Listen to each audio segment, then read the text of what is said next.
Olá, tudo bem com vocês? Eu sou o jornalista Denis de Lima, aqui do Jeito de Contar. E hoje a gente vai fazer uma análise política sobre as eleições 2022 que aconteceram no Brasil. Sim, as eleições presidenciais. Montecchio versus Capuletos, eu quis dizer Lula versus Bolsonaro. E para bater esse papo comigo, eu convido Joyce Andrade, ela que é cientista política e social, ok? Então vamos lá? É logo depois da vinheta. Fica aí. Para acontecer, tudo tem seu jeito.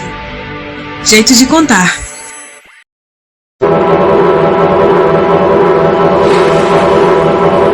Olá, pessoal do Jeito de Contar. Tudo bem com vocês? A gente vai para mais uma análise política com a minha convidada, Joyce Andrade, de Cajueiro Seco, Jaboatão dos Guararapes, Pernambuco, Brasil. Ela é formada em Ciências Sociais, é especialista em Ciência Política e Ciências Sociais, graduada pela Universidade Federal do Estado de Pernambuco. Joyce, a palavra é com você.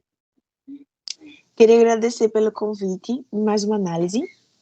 Como a gente falou, me chamo Joyce, eu sou formada pela Universidade Federal de Pernambuco, eu tenho experiência no estudo comportamento político e atualmente eu pesquiso sobre raça e violência no contexto estadual.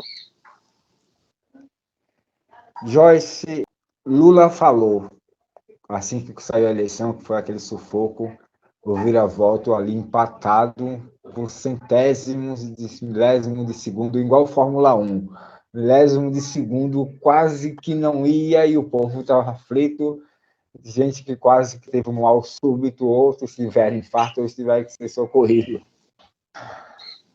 Eu estava analisando desde o início, tentar fazer uma análise aqui e tentar entender que o Brasil foi dividido.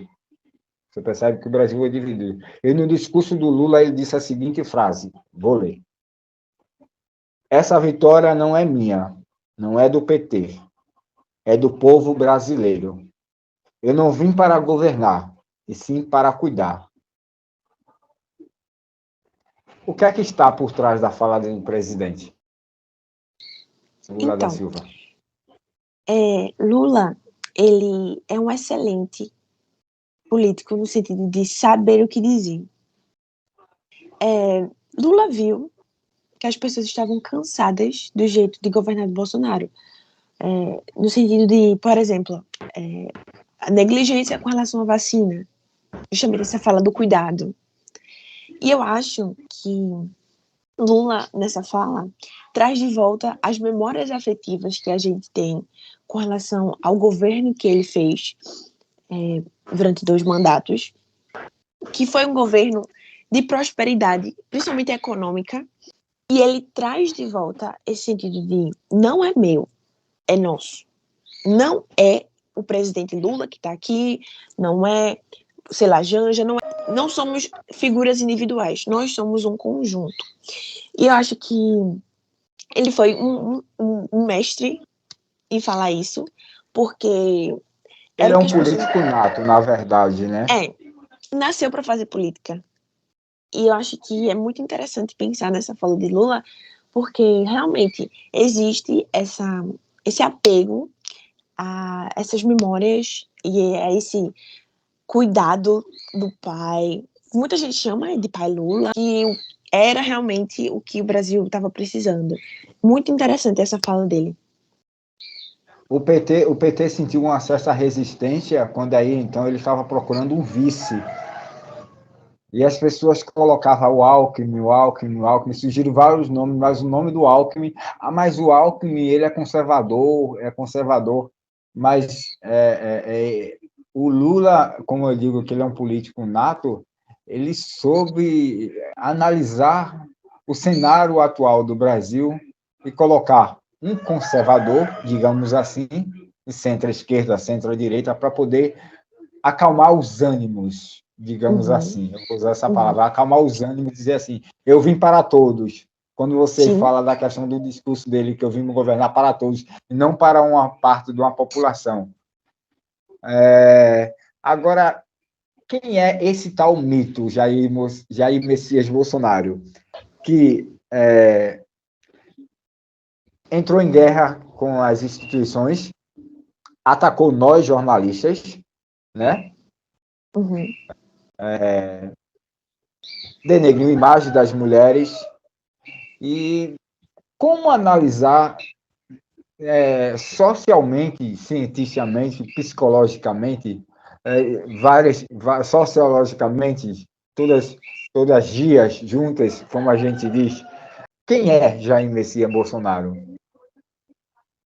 Bolsonaro é uma caricatura da extrema-direita brasileira.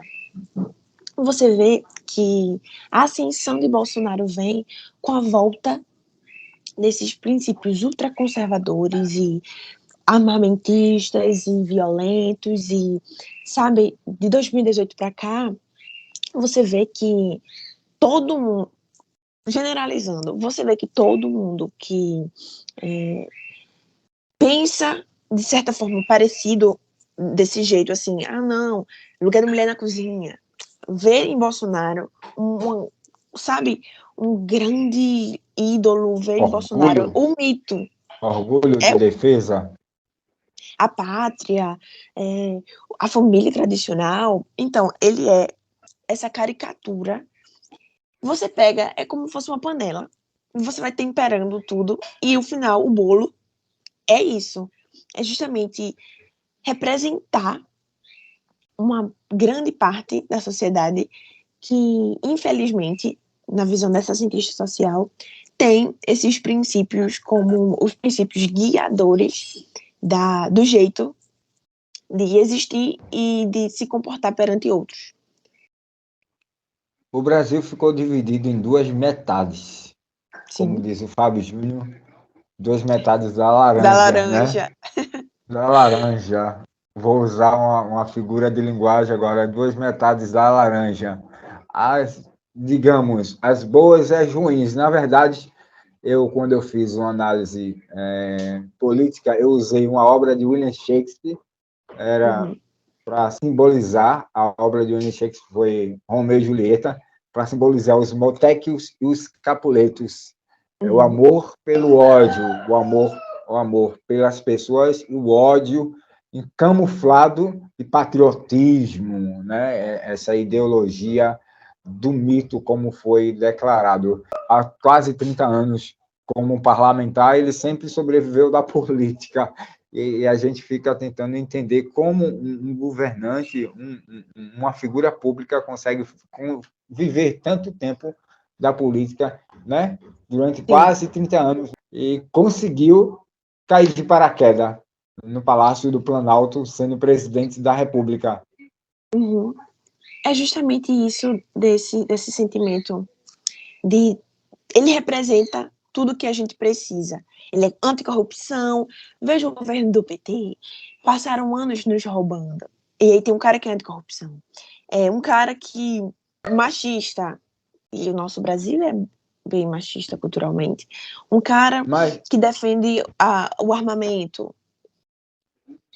No final, tudo acumula para justamente tem a situação do impeachment de Dilma, tem a situação enfim, das questões da corrupção da Petrobras, e aí chega Bolsonaro dizendo que vai acabar com tudo isso, chega Bolsonaro dizendo que o Brasil está cansado, e o cidadão médio se vê representado por isso.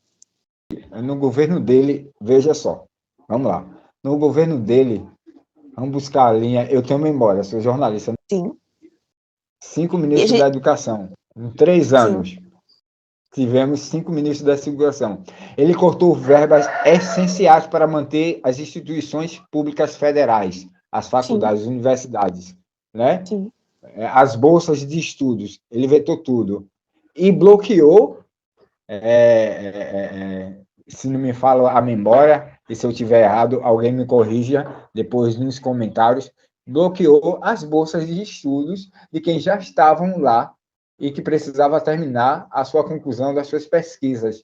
E quem iria ingressar não poderia porque estava bloqueado. Então, um governo que é anticorrupção, que tem 5 ministros da educação, que sai e um que articulou a venda de barras de ouro, né, com os pastores da igreja.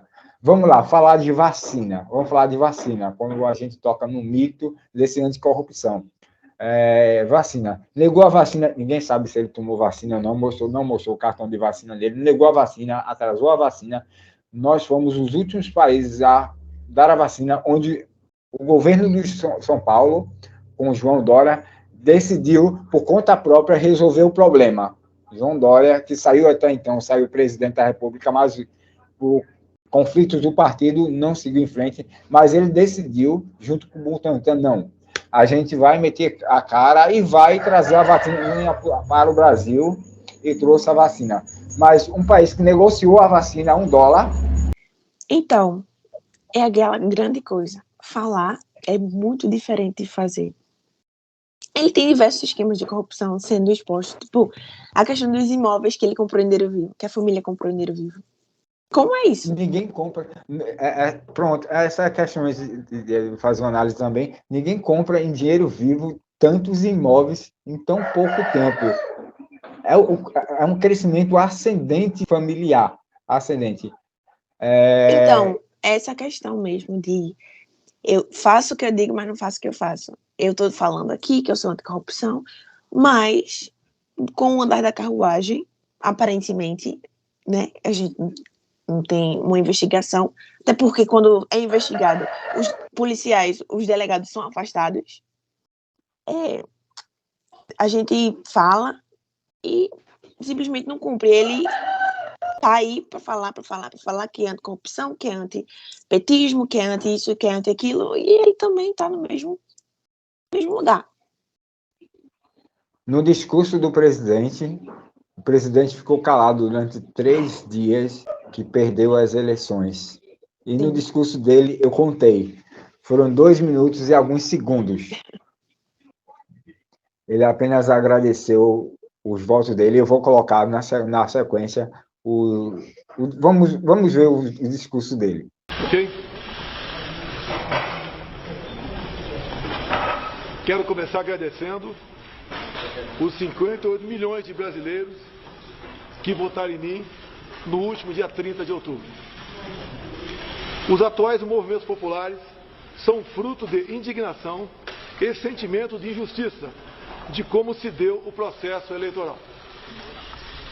As manifestações pacíficas sempre serão bem-vindas, mas os nossos métodos não podem ser os da esquerda, que sempre prejudicaram a população, como invasão de propriedades, destruição de patrimônio e cerceamento do direito de ir e vir. A direita surgiu de verdade em nosso país. Nossa robusta representação no Congresso mostra a força dos nossos valores: Deus, pátria, família e liberdade. Formamos diversas lideranças pelo Brasil. Nossos sonhos seguem mais vivos do que nunca. Somos pela ordem e pelo progresso. Mesmo enfrentando todo o sistema, superamos uma pandemia e as consequências de uma guerra. Sempre fui rotulado como antidemocrático e, ao contrário dos meus acusadores, sempre joguei dentro das 4 linhas da Constituição. Nunca falei em controlar ou censurar a mídia e as redes sociais. Enquanto presidente da República e cidadão, continuarei cumprindo todos os mandamentos da nossa Constituição. É uma honra ser o líder de milhões de brasileiros que, como eu, defendem a liberdade econômica, a liberdade religiosa, a liberdade de opinião, a honestidade e as cores verde e amarela da nossa bandeira. Muito obrigado. Pronto. Nesse discurso dele, ele agradeceu os votos que ele obteve nas urnas e não aceitou claramente, publicamente, que perdeu uma eleição. Uhum. Isso seria uma ameaça futura para o Brasil?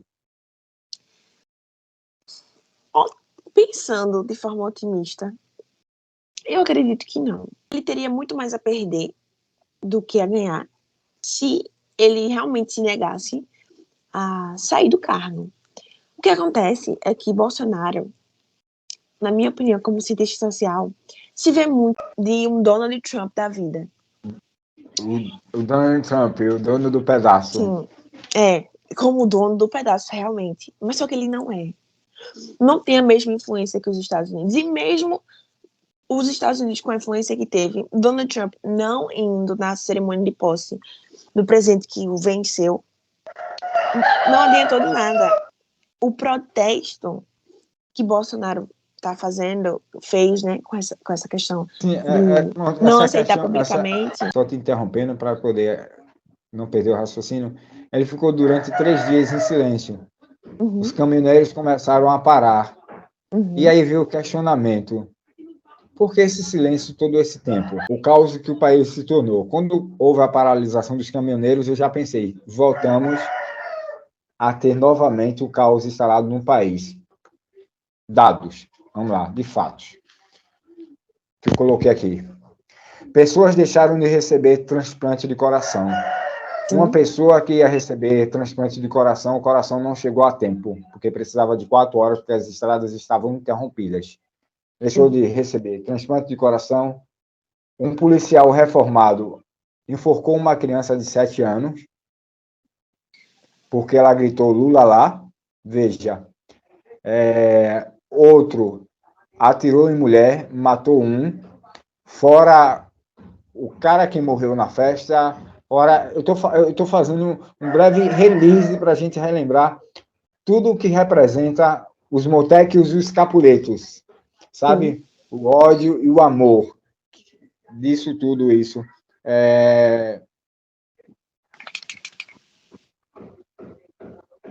Eu acredito. Como é que você enxerga toda essa mobilização das pessoas que ainda estão na rua brigando?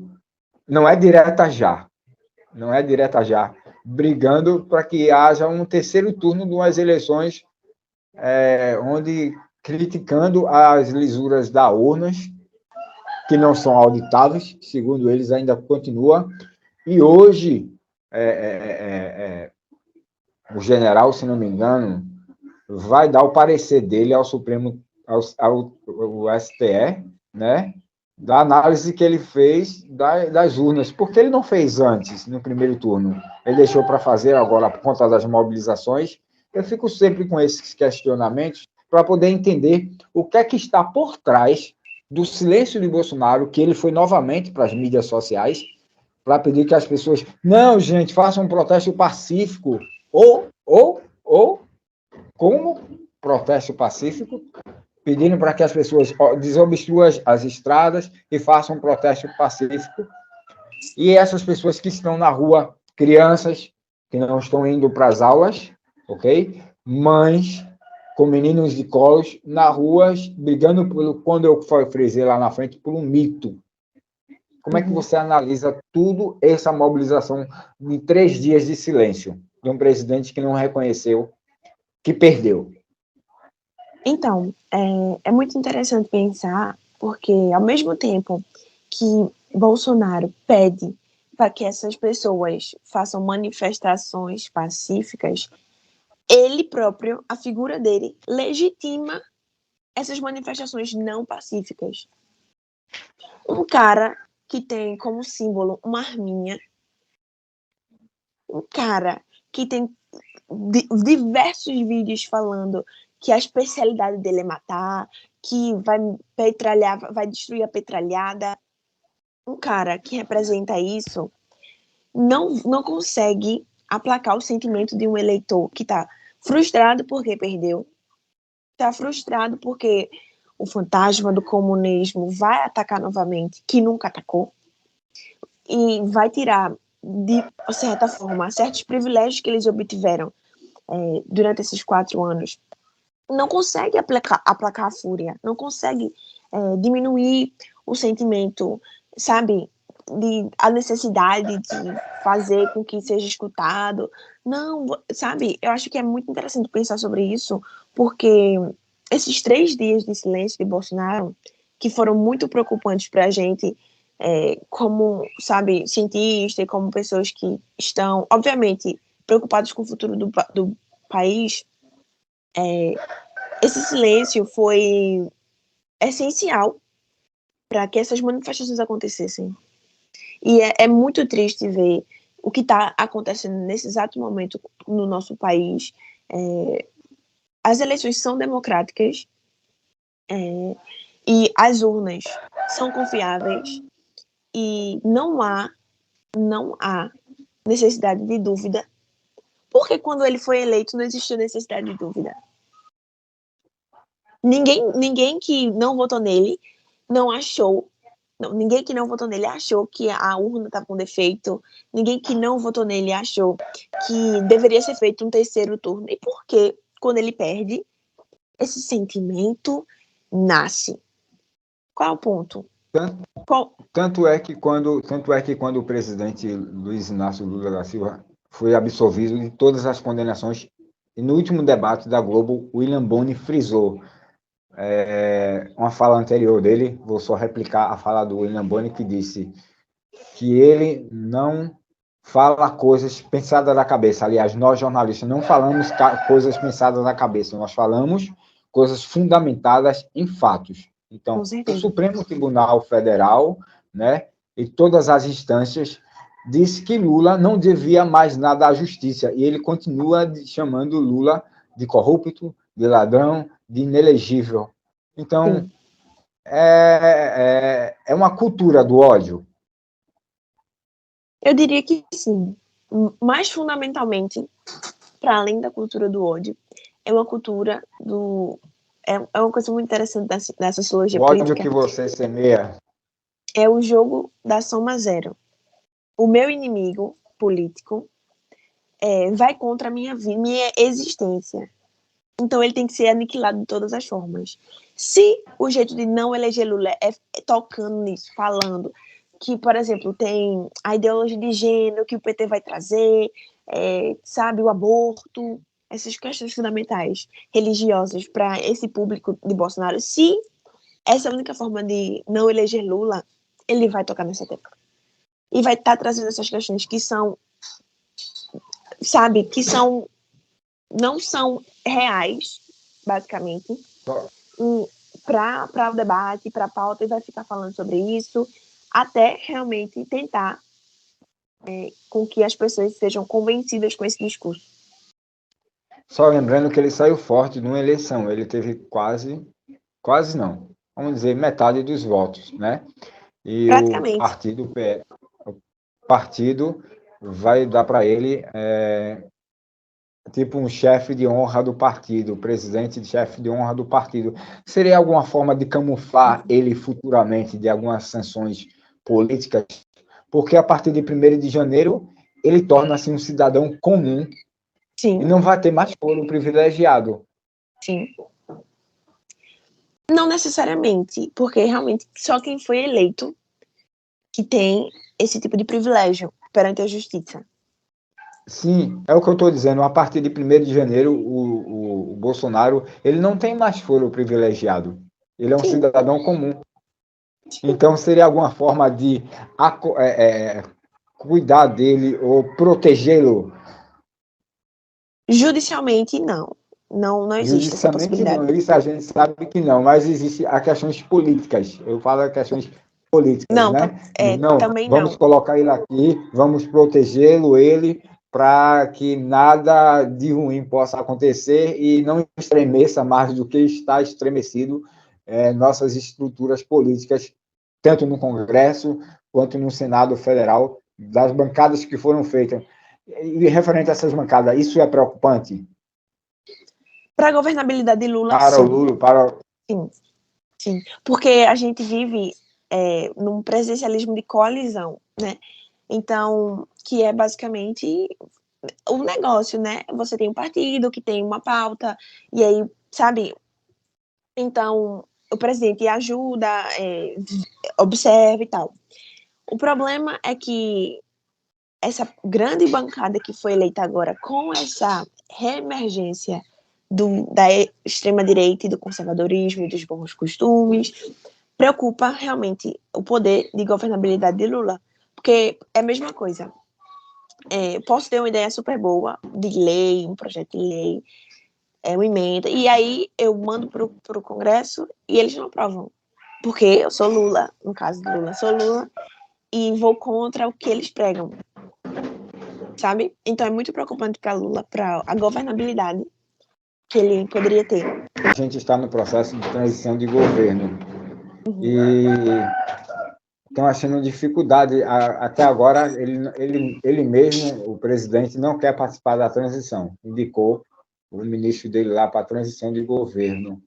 E até então tudo está correndo bem, mas a briga deles é com o Congresso, justamente quando eu estou dizendo há uma dificuldade para poder manter as promessas de campanha do Lula. Mas queria que você fizesse uma breve análise a respeito disso. Então, Lula vai enfrentar muitas dificuldades com esse Congresso, com esses deputados, com esses senadores, mas eu acho que mais importante, no caso de Lula específico, é usar dessas dificuldades e falar sobre elas. Olha, a gente tá botando aqui esse projeto, mas os deputados barraram, sabe? Mostrar que tá fazendo alguma coisa que é totalmente diferente do governo Bolsonaro, que, muito pelo contrário, fazia coisas às escondidas. E a gente descobria só quando elas eram publicadas no diário, sabe? Então, é muito importante que, mesmo com essas dificuldades, a equipe mesmo que está compondo, assim, o governo Lula mostre que está tentando fazer e que está sendo barrado. Olha, a gente está tentando melhoria, mas aqui foi barrado no Congresso, aqui foi barrado no Senado, sabe? Eu acho que isso pode ser uma coisa bem positiva para ele, mesmo que a governabilidade dele esteja ruim. O jeito de contar uma plataforma sobre cultura e arte, e o governo Bolsonaro praticamente é um anticultura, digamos assim, mas isso não sai palavras da minha boca, não é da minha cabeça, é fundamentada como jornalista, anticultura, porque a Cinemateca Pernambucana, a Cinemateca de São Paulo pegou fogo, havia-se CIs dizendo que precisava de restaurações, ele extinguiu, no primeiro decreto dele como presidente, o Ministério da Cultura tornou-se secretaria do Ministério do Turismo, quer dizer, não tinha mais status de ministério. A lei Rouanet, ele cortou, né, de certa forma, e agora vetou a lei Aldir Blanc II e a lei Paulo Gustavo, que o Supremo Tribunal Federal disse que era inconstitucional, já que o Congresso tinha derrubado. Houve votação, houve 2 votos, haverá mais votações agora, né? Então, a gente está numa semana aí de votação da cultura, né? Para que essas leis... A Paulo Gustavo, que já era para entrar em tramitação, a verba já era para ser liberada para os estados e municípios a partir de agora, e a lei Paulo Gustavo II, a partir de janeiro do ano que vem, já chegar aos estados. Como é que você vê essa ligação da cultura? O Lula falou no programa de governo dele, eu me lembro muito bem, que ele iria descentralizar a cultura, e a cada estado tornar fóruns de cultura. Como é que você vê? É um surgimento, um retorno do fazer cultura, que os artistas vão estar mais calmos e tranquilos para poder seguirem trabalhando e desenvolver esse país através da cultura e gerar economia? Então, os investimentos na cultura do governo Bolsonaro quase não existiram, obviamente. E essa volta... Só existiu através da lei Aldir Blanc I, que o Congresso, que foi da senadora Jandira Fegali, foi a única que criou a lei Aldir Blanc I, e só houve aquilo ali, que foi de grande ajuda para o Estado. Mas também não veio dele. Não veio dele, claro. Continue. Então, quase não existiram. E quando existia, não era uma iniciativa presidencial. Eu acho que um povo que conhece da sua cultura e conhece as suas potencialidades culturais, ele não aceita esse tipo de coisa. Então, se eu não invisto, não existe um povo acordado, sabe?